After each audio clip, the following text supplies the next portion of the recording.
Today we're going to deal with dust collection.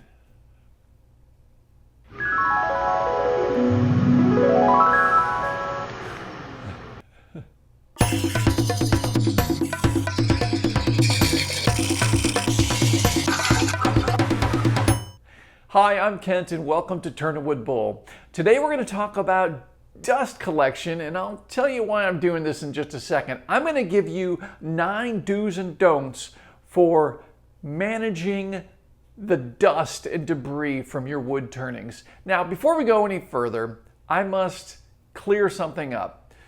The term dust collection, it really doesn't work here.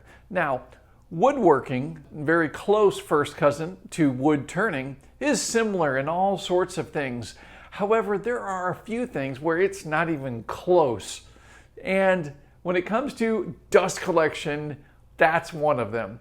So let's think about this for a second. A table saw has this really narrow blade that's fixed on a table, and you basically bring your wood to it and you slide it through. Well, that cutting blade never moves around. It's not changing positions, and it's continuously plowing that dust in one direction. Well, guess what? You could easily attach a vacuum port to that and a vacuum cleaner or an entire vacuum system, turn it on and suck all that dust away as you're cutting at a table saw. That's great, and that is dust collection. Now, when we're wood turning, totally different. I think a better term might be debris cleanup, because that's what we're doing. We're creating debris, and debris is going everywhere. There's no controlled location necessarily. As we work around a bowl, we're throwing shavings all around this way. When we clean out the inside, we're throwing them all that way. There's shavings everywhere.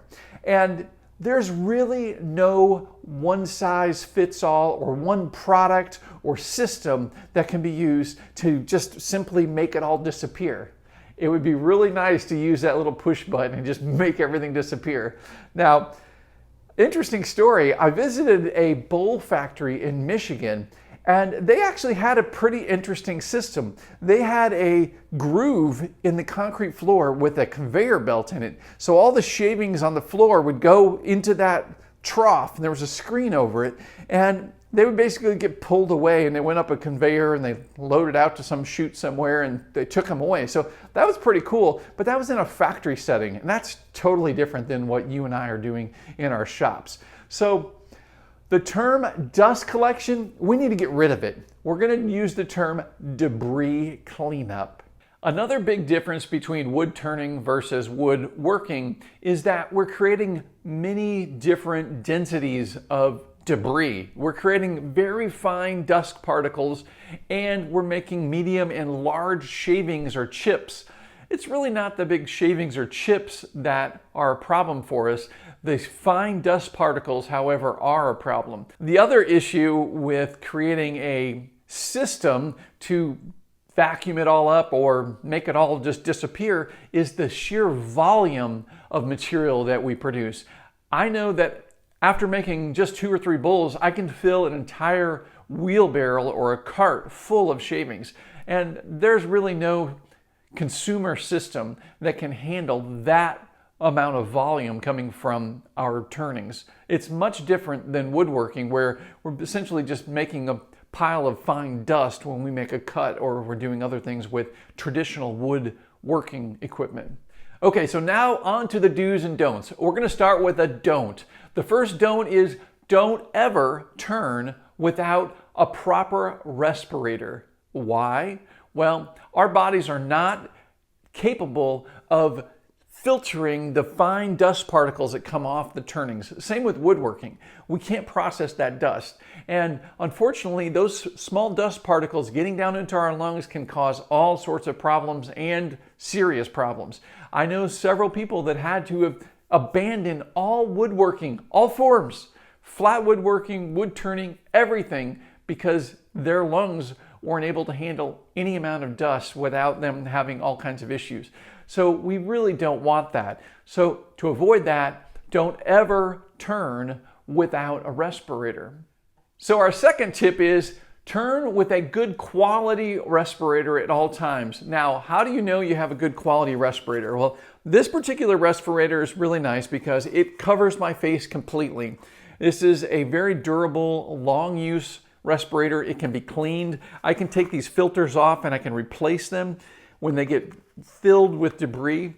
And the biggest indicator to determine whether you're using a good respirator or not, or a proper respirator, is number one, it should fit your face really well. It should completely cover everything around your face so you're not pulling any outside air in. And you'll know you're pulling in outside air if this is really important, if you can smell the wood, or worse, if you can taste it. Yeah, I know that sounds crazy, but you start getting dust particles coming in the sides, you're going to start smelling and tasting the wood. If you can smell what you're turning or you can taste it, whatever mask you have on or respirator is not good enough. You need to have a mask on that will block out all smells and tastes. Another thing too is if you've been turning for a long time and your respirator is not working properly, your air that you take in through your nose will make little dust tracks beside your nose. You don't want those at all. Your face around your nose and mouth should be completely clean when you take your respirator off. And you'll really know it's working if you're using a tree species that's very fragrant. We have camphor here, which camphor used to be used as one of the ingredients in Vicks Vapor Rub. It's a very potent, very strong smell, and it will clear out your sinuses very quickly. It actually smells pretty good. However, if you have a good respirator on like this, you can't smell it at all. So periodically when I take a break and I'll take the respirator off, I'll get hit with that smell of camphor, and I forget that I was even turning camphor. And it's kind of a nice reminder that this respirator is working really well. I'll put a link to this respirator in the description below this video. So the next tip is don't take off your respirator after you're done turning. Now, why can't I take my respirator off? I'm all done turning my bowl.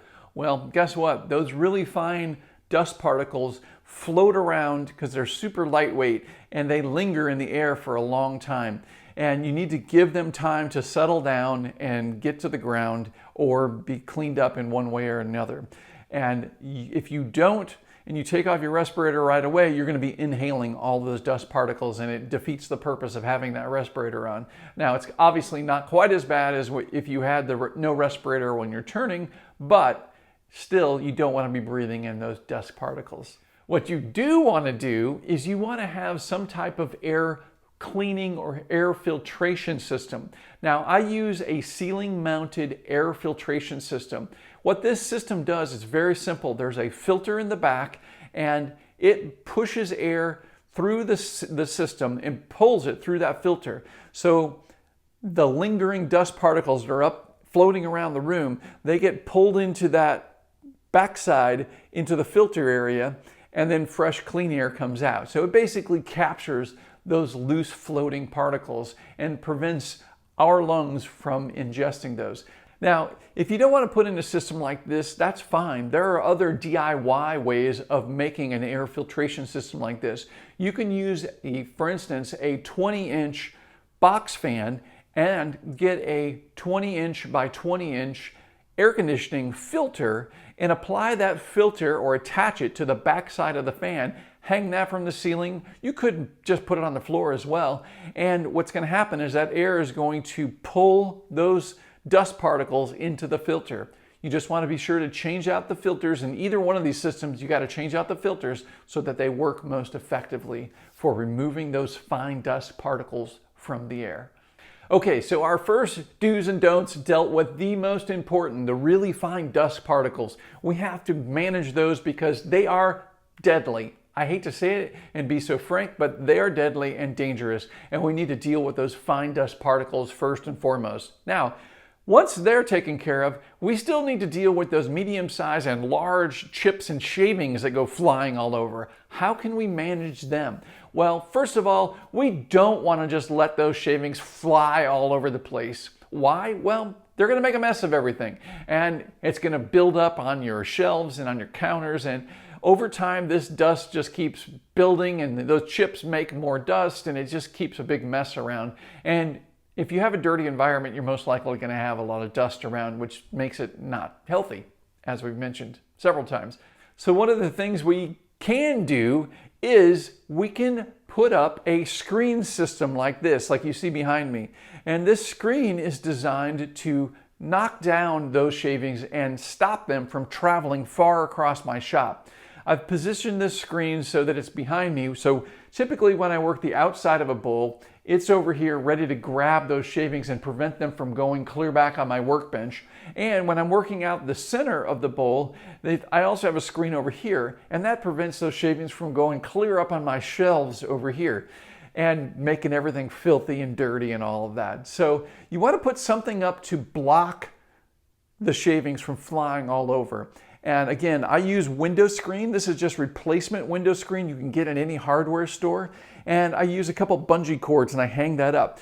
I have a big long piece. You don't need it to be that big. If you have a way to hang close to your lathe, just hang a square of it on each side where the shavings typically fly, and you'll knock down most of those shavings. And what happens is those shavings go up, hit the screen, and just fall to the floor. So they're right there ready to be cleaned up instead of getting thrown all over the entire shop. Here's a don't that I'm guilty of occasionally. Don't use compressed air or an air compressor to blow off surfaces. Now, why would this be an issue? Well, the problem with it is we're sending small particles of wood flying in all directions. And again, we're sending dust all over the place. So we're basically stirring everything up and just making it dustier. And that can be a problem because we're moving dust into far off corners, and it's not a great way to clean up in general. And the other thing too is the compressed air can move those dust particles at such a high velocity that if you get them in your eye or even on your skin, it can cause problems. And we don't want that. So don't use compressed air to move dust off of surfaces. What we do want to do with dust that's sitting on top of surfaces is use a simple brush and brush off that dust. Just brush it off gently so that it just drops and gravity knocks it down to the floor. That way it can be cleaned up very easily. This brush will prevent that dust from flying all over. Now, don't get carried away with it. If you go crazy with it, obviously you're going to make a cloud of dust and you're going to pretty much do the same thing that compressed air did. Instead, just take your time and dust off surfaces and clean them up using a simple brush like this. Okay, so here is a do that's really not that exciting, and it's not really that sophisticated, and it's definitely not as cool as hitting that button and just cleaning everything up. And this do is just get a broom and sweep up all those big shavings. I told you it wasn't going to be that fun, but that's the best way to deal with those big shavings. Sweep them all up into a big pile. Again, don't sweep vigorously and create a cloud. Just take your time, move them all together, sweep them up, and shovel them up, put them in a cart, and take them out, dump them. And last but not least, our final do, while we're doing that sweeping, make sure you do wear your respirator because you will be making dust and you're going to be inhaling it, and you don't want to be inhaling dust. So wear that respirator as you're sweeping up all of that dust and debris and hauling it away. And once the shop is clean and you can see that the dust is settled and it's no longer floating in the air, that you've used your air filtration or you've blown out your shop with a fan and cleared out the air and there's no dust particles moving around, then you can take this off and breathe easy, knowing that you're not sucking in those really dangerous small dust particles. Again, there's two types of dust that we create, or two types of debris is what I like to call them, that we create while we're turning. We create fine particles, especially when we're sanding too.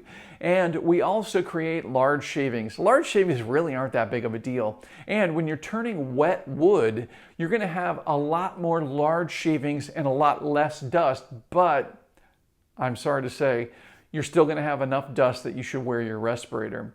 Now, if you'd like, you can set up a dust port, something like this, with a dust hose that's attached to the back of it, up to a vacuum cleaner, and have it down towards the base of the lathe, right underneath your turning, especially when you're sanding. When you're sanding a piece and you have that really fine dust that's super dangerous, it's not a bad idea to have something like this, or have a vacuum port that's right there that's sucking that up so that fine dust isn't being thrown all over the place. That's a great idea if you want to set something like that up. Now, I'm going to be honest, I don't do that myself. I let gravity deal with it and I sweep it up. But I'm keeping that respirator on the entire time, so I'm not inhaling any of that dust.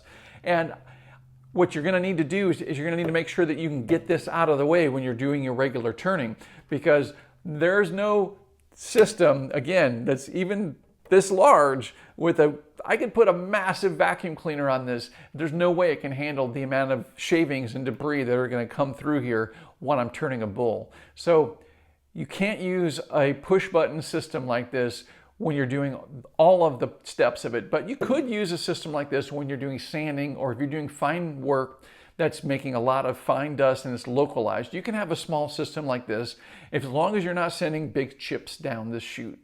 Okay, most of this stuff is pretty straightforward. It's not too complicated, but I do think that we all need to collectively address the issue of dust collection and change that term to debris cleanup, because that's really what we're doing. We're cleaning up debris. There's no dust collection. This isn't fancy like most woodworking tools.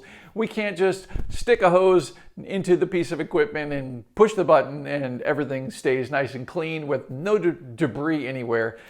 Instead, we make a big mess when we're turning, and you know what? That's part of the fun. I love wood turning. I love when stuff's flying all over, but we do have to clean it up, and that is debris cleanup. That's what we have to do.